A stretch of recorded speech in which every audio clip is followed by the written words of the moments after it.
Hello, Charlie TCG here, and welcome back to Looking Ahead, the series where I break down and analyze the format of what's happening in Japan and Asia and how that could impact ours. Today, let's look at some good City League sort of lists. They've come back this weekend and definitely stirred up a little bit with these fire decks, which are kind of heating up the competition, but getting definitely a couple wins and putting them on the map. Got to look at a couple of top 8 results of what happened in some regionals in Asia, as well as having a look at the brand new cards that got revealed. The whole of the new set has been officially been shown, so let's see if there's any sort of cards that kind of snug through the cracks which could potentially see some format play. Just want to say thank you so much for the support on the series so far. It truly does mean so much to me. I'm loving that you guys are enjoying my content. So if you're new, make sure to like and subscribe, and let's jump into the video. So we did see a couple new sort of EXs that kind of come around. Noivern EX is definitely something which is really, really strong, especially as a disruptive sort of control archetype. It is a dragon type, so it's nice to see dragons are back, and it has a very relevant sort of typing for its energies, being one of them being psychic, so we can team up with Bennett EX for item lock.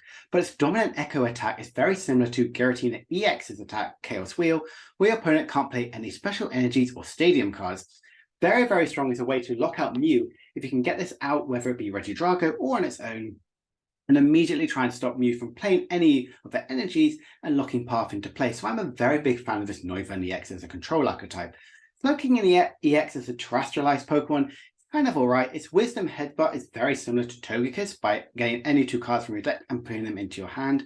But in the set with Iona being released, with Roxanne and also Judge, there's a lot of disruptive sort of cards. So getting these 2 cards to stick in your hand might be very, very much of a challenge. But you can get cards like Crushing Hammer and Fan of Waves, or potentially the destructive energy supporter cards for next turn. But like I said, with all this disruption, it can, with your hand disruption, this can be very much not go in your favor. But there has been quite a few fun little control archetypes. The Spidops was one. I believe there was a Wigglytuff as well, but this Gothitelle is really sort of powerful where you can get a look at the top 2 cards of your opponent's deck, but one of them remain at the top of the deck and the other one at the bottom of the deck. This is really good to try and control what the opponent may get drawn into, where say they need to get a supported top deck, you can just top deck them to get their energies, so they're not gaining anything of significance. Again, this is a stage 2, so this may not see enough play, but another card which is a stage 2, which could be quite good, especially Lugia, with their counter sort of energy, is this Luxray, where you can play it from your hand if you have fewer prize cards remaining than your opponent.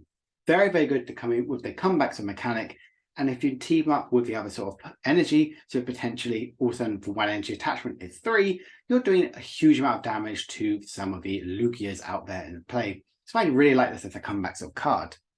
Another sort of thing which I think is pretty good is this Glimora. I think that's how it's pronounced, where if it tries to be knocked out, your opponent flips a coin. If heads, the opponent cannot take a prize card.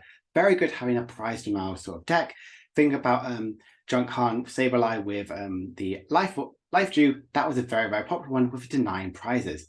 But the reason I really like this is because they have a basic with an Ascension, so you can get this out very, very early on.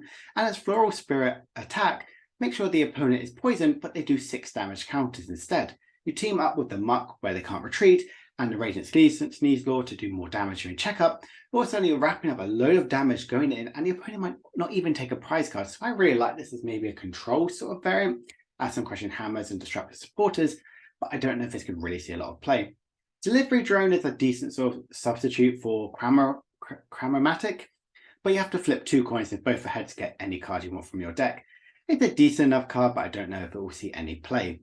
The other teacher card, which I'm not even going to try and pronounce the name, is a decent healing. Think of it like Centilady, but you can choose 2 targets instead of 1. But it's really good in cards like Gardevoir, so you can heal more damage to deal more with your attackers, whether it's Ashley V or your sort of single prize Gardevoir. But when you have team up with some of the item healing, you may not need this card, but it's a decent one to at least consider about. But the card which is storing a lot of stuff is this Therapy Energy. Very, very strong sort of attack, has some synergy with some attacks like the Snorlax, because it can't be, the energy is attached to, the opponent Pokemon cannot be affected by special conditions. Really, really good thing about the Lost Origin Snorlax, where you can constantly do 180 damage and not be hindered by that sleep sort of effect which it has. Unfortunately, giving huge synergy to these Lugia decks, which it doesn't really need, but it's a really good sort of protective energy for special conditions. So I really, really like this. This set is definitely shaping up to be one of the best sets we've seen in a very long time, with so many cool archetypes arriving, whether it be enhancing some control archetypes or existing ones, or some brand new ones like Xian Pao. So I'm excited to see how that could reflect City Leagues next week. But let's look at the City Leagues currently this week. So we were just back on Saturday and Sunday. As you can see, it's a very even split between the decks which we thought would have been pretty well. Arceus Giratina did actually have quite a significant amount of play due to it placing incredibly high in the last Japan Championship.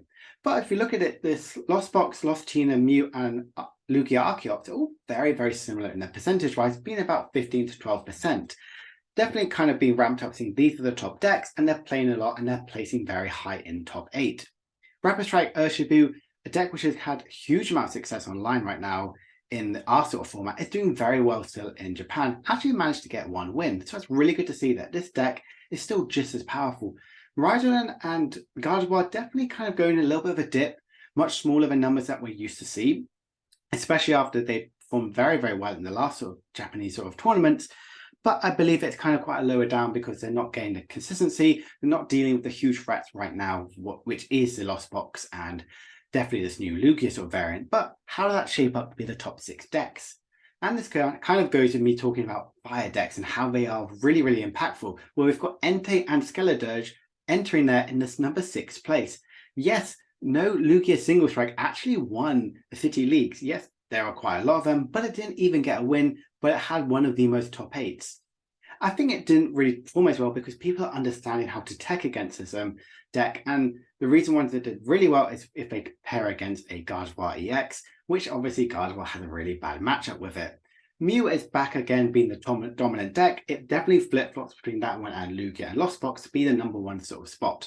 Mew is just incredibly powerful, didn't gain anything from Triple B, potentially might gain a few sort of fun little techs from our Paldea Evolution from the new sort of set. But right now it's still just incredibly strong. It does Mew things that can hit really, really hard. Lost Box as well, it has the amazing Stadium, it has Jet Energy, so that's why they are so incredibly powerful. And Gardevoir just kind of ticks in there. I still think Gardevoir isn't as strong as I would like, but it is in their number 5 spot. And like I said, the only Lugia way to get in this is Lugia Weirdeer, the deck where you kind of do 1 or 2 shotting most boards, flood the board state of energies, and then near the end game you're finishing with Lugia and these huge attacks with Weirdeer V. Big thing you might look in here, like I said, there's no Lugia Single Strike or any Miraidon, which were incredibly popular decks, which have always been at the 10 to 15% range, but they just haven't been performing as well because people understand about it. They might be heavily played in a way, but people have seen the live stream, they understand the matchups and how they can potentially beat it. That's why Fire can really come in with Entei's much higher HP being 230 HP, which is very much on the high end. If you team up with Skeledirge, it's 340. Both of them can get these huge one-hit KOs, which some decks like Miraidon and Lugia at times may take a little bit to set up. But let's have a look at some of these lists. So a deck, like we've seen a huge amount of popularity right now, especially in our format, is this Dialga Vstar, and this is one of the winning sort of lists, really using the tandem unit on Miraidon, so you can flood the board with the Rotom V, which is like Zacian now, to get the draw 3 cards at the end of your turn, and the Magnemite, so you can get them out as soon as possible. So turn 2, you're going with Magnezone to flood the board state of energy for Star Kronos and then Metal Blast to get potentially 2 turns of attacks to get nearly 2 to potentially 5 prizes in the space of a couple of turns to really try and push the board state to your game. I love this deck. It is a very high end on energy, especially with 22, but using Adamant and Irida to really help with your consistency by getting your Gradient Greninjas, your Luminions, as well as any of the item cards you might need. I think this is definitely really something to be considering about because Dialga, if it's having the success in sort of Japan, especially right now on the online sort of scene, this is something to really keep an eye on, where it be tested against or at least understand how it works, because this could see some play, especially as EUIC is a couple of days time, really something to have on the radar. But from the fire deck, let's look at the Skeledirge EX, still teaming up with Entei. Skeledirge is a really, really good, have an incredibly strong attack for 2 fire, 270 damage, but -10 for each damage counter on it. The idea is you want to constantly stream these attacks, but you can either get healing with Cheryl or potentially switch into attack with a new fresh one using Magma Basement and Energy Switch. I really, really like this sort of effect. If you team up with potentially 2 or 3 of these out with a couple Power Pad and the Cheryl, you can constantly be healing the huge amount of damage, you're always going to be trying to one-shot nearly everything on the board. If you struggle, sometimes you do have the Entei to get that lovely little two-shot in, which this deck can sometimes struggle with. There isn't that much healing like through Oricori and Slowbro, which I really like that sort of effect, but with Lost Box and it can really struggle with that because they can just move all the damage onto them to get those big one-hit KOs, potentially those 2 to 4 prize turns. I think it's definitely something to really consider, especially if you're thinking about this big wall sort of decks. With Skeledirge is really something to keep on the front line. Using stuff like Agatha and Raihan can really help push the Skeledirge to be one of these big contender decks. And the other fire deck focusing on this NTV decks really has the Rapidash, so you can discard some of the energies to deal these big damage later on to do potentially the big one-hit KOs. Again, with Magma Basement, if you team up with the Rapidash, you can constantly stream the energies in there, which you might need. So you're doing these big, potentially 200 to 300 damage turns. Again, you're playing some other sort of good supporters with Raihan again, so you're always getting these big KOs as quickly as possible. And Penny is a really good sort of healing sort of effect, especially if you team up with Freshwater, so you're always going to be healing that Magma Basin damage. You also have other attackers like the Moltres, the Delphox V, and Radiant Charizard, which I think really work so well with the synergy of this list. I think this is definitely something to consider about. Fire is finally having its time. Entei has been in quite a lot of Lost Box sort of lists, and it's really having its shine right now to be the second most dominant of the big dog sort of legendary Pokemon. Other sort of deck which has kind of come up is Zoroark Vstar. Yes, this deck is really kind of taking a shine right now. I thought we would be discussing about Zoroark when I looked at Saturday's results. Zoroark was really teaming up there by being quite a few top 4 to top 2 placements.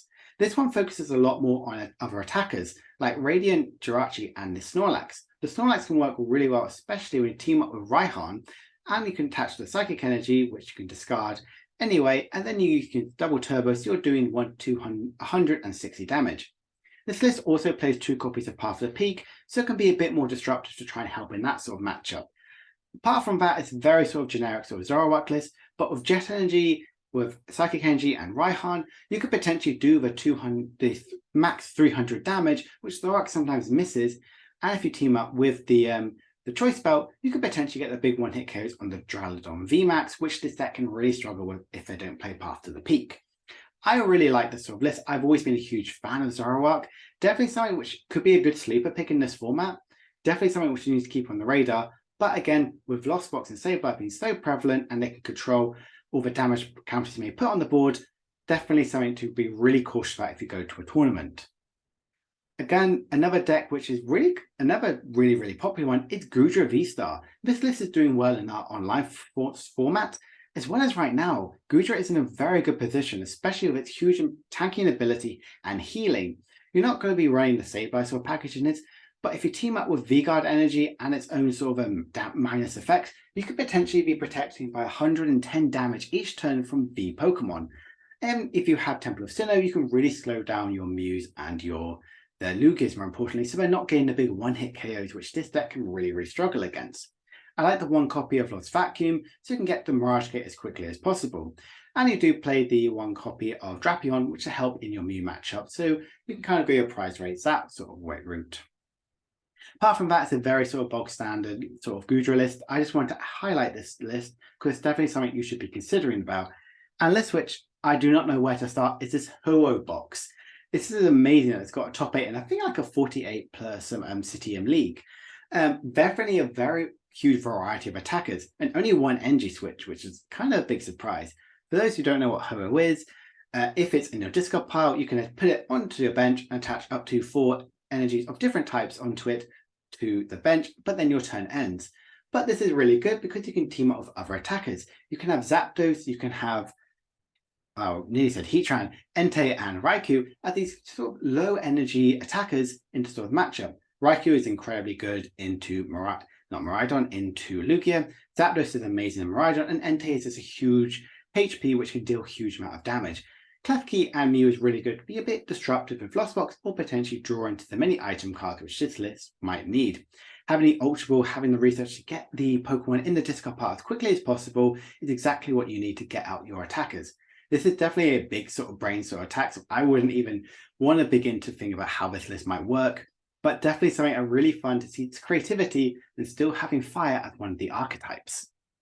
So we did have this Hong Kong regionals happening on the last video, but I didn't have time to talk about it. And this is one where Arceus Giratina actually ended up winning. And you can see here, Goodra did make a top 4. The rest of it is very sort of bog standard. Only the other lost box in here is the Giratina one. Definitely kind of going away from the basics of one over here and focusing a lot more on the Vs. We look at Mew and we look at the Lugia, very dominant top 8 placements.